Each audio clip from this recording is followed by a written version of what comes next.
Hey y'all, I'm Shayna, and I wanted to come and talk to y'all about love and basketball and why this is not a love story. It's a struggle love story. This used to actually be my favorite movie. For like 20 years, it was my favorite movie until I had an epiphany. We're going to get into it. Before we do, please, y'all, if you're new here, don't hesitate to subscribe to my channel. Like, comment, watch all the way through because this is a growing channel and I need y'all help to make it grow. So I appreciate y'all. But anyway, I'm just going to go ahead and cut straight to the chase.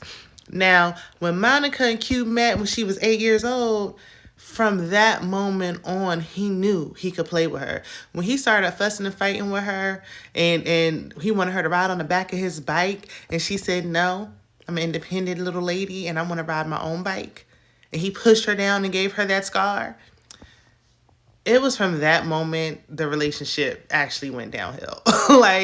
And she was, poor thing, was obsessed with him. Never even looked another man's way, ever, the entire time. Meanwhile, he's sitting up here getting all upset at his father for being a player when he was a player himself. Fast forward, they get into high school, right? He ain't paying her no mind, no attention. She been supporting him, going to all his games and all this stuff. He looking at her like she's just his good sister that live next door. Until she put a little bit of makeup on and a dress and somebody else is showing her some attention. Then suddenly he's just so in love and they're playing Maxwell, this woman's work, which is about a mother who's exhausted and tired. It's not a love story. That's not a love song. Out of all the songs, I used to love that song too. I still do, matter of fact. That's not a love song. And this ain't a love story. Be clear. Anywho, after he had that soul tie with her, it was a wrap from there, honey. Every time she walked in her room, she's staring out that window, could not shake it. They decide to be a couple after high school's over. They go to the same college, all excited. Everybody know they're together. They both play basketball. It seemed cute, but then when they was rolling around in that grass cuddling and he talking about out of all the girls, you the only one that, I'm really cool with. I really F with you.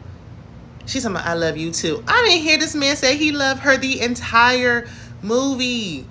Not one time did he say, I love you. I'm in love with you. Ever. But anyway, I think I might have heard him say it when he was engaged to Tyra Banks. Or whatever her character name was supposed to be. So, we know what happened. The big fight. Where he found out his father was just as raggedy as he is and he'd been cheating on his mama. Where's the shock? It seemed like he'd been cheating on the mama the whole time. They've been fussing and fighting since he was little. Bad enough his dad was playing for the Clippers. But anyway. So he found out his dad is a cheater. He didn't want to believe mama at first. Mama had to come out with the receipts. This is before we had phones and everything where we could catch stuff on camera. No, she hired a private investigator. This is before cheaters and all that. Had the Carfax. The Yelp reviews, if you will. Shout out to Erica De Niro. Anyway, so she came out with all this receipts, all this proof and evidence. He losing it. And he talking about, you know what? I'm just going to go in the draft. I don't know how this man even played professional basketball. He only looked like he about 5'8". I know it can happen. I know. I ain't trying to stomp on nobody's dreams. So just ignore that. But anyway, he goes into the NBA draft. Before he makes up his decision to do that, him and Monica on the bleachers. And she like, you know what? I would love to sit up here all night and talk to you about how your daddy a dirty dog. But I got curfew. And I want to start. And anybody should understand, he should, because he loved the game as well. But no, she left and he got upset. He took, the cousin with the short hair from the Players Club.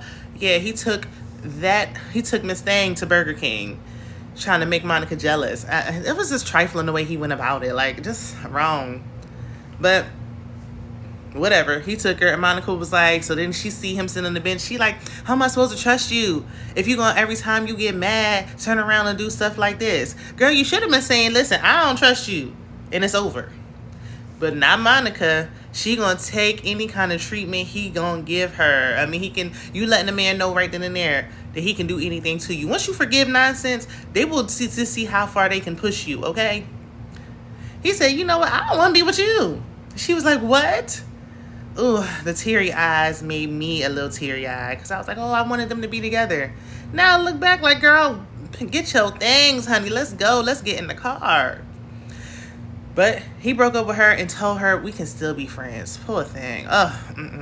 She ended up playing overseas, even in Spain and Mexico and France, wherever she was going. She could not get this loser out of her mind.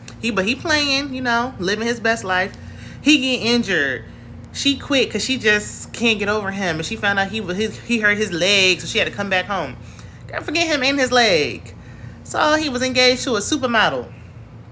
And thought, I ain't playing no more. I'm working at the bank with my dad, something I don't want to do.